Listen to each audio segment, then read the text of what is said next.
உச்சப்பட்டி அரசு பள்ளியில் சமத்துவ பொங்கல் விழா பாரம்பரிய கலைகளுடன் மாணவர்கள் உற்சாக கொண்டாட்டம்.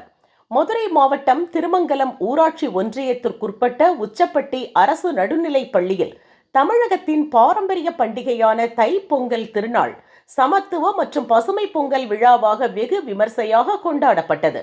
மாணவர்களிடையே கலாச்சார விழிப்புணர்வை ஏற்படுத்தும் வகையில் நடைபெற்ற இந்த விழாவில் பல்வேறு போட்டிகள் மற்றும் கலை நிகழ்ச்சிகள் ஒருங்கிணைக்கப்பட்டன. போட்டிகள் வண்ணமயமான கோல போட்டிகள் மற்றும் மாணவர்களின் பேச்சாற்றலை வெளிப்படுத்தும் பேச்சு போட்டிகள் நடைபெற்றன.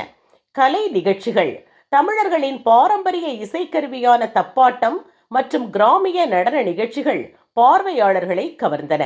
இதில் மாணவ மாணவியர் மிகுந்த ஆர்வத்துடன் கலந்து கொண்டு தங்கள் திறமைகளை வெளிப்படுத்தினர். கோலப்போட்டியில் வெற்றி பெற்ற மாணவர்களுக்கு பள்ளியின் தலைமை ஆசிரியர் சாந்தி நினைவு பரிசுகளை வழங்கி பாராட்டினார்.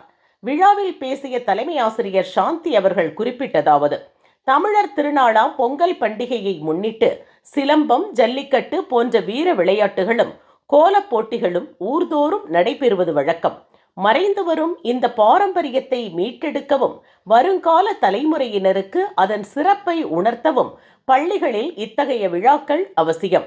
இது மாணவர்களுக்கு ஒரு சிறந்த உடற்பயிற்சியாகவும் மன மகிழ்ச்சியாகவும் அமைகிறது. மாவட்ட ஆட்சியரின் பாராட்டு.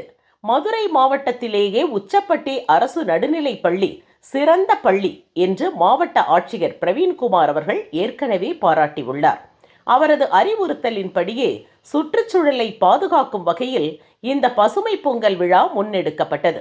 இதேபோல் தமிழகத்தின் அனைத்து பள்ளிகளிலும் பாரம்பரிய விழாக்களும் பசுமை விழிப்புணர்வும் ஏற்படுத்தப்பட வேண்டும் என இவ்விழாவில் வலியுறுத்தப்பட்டது.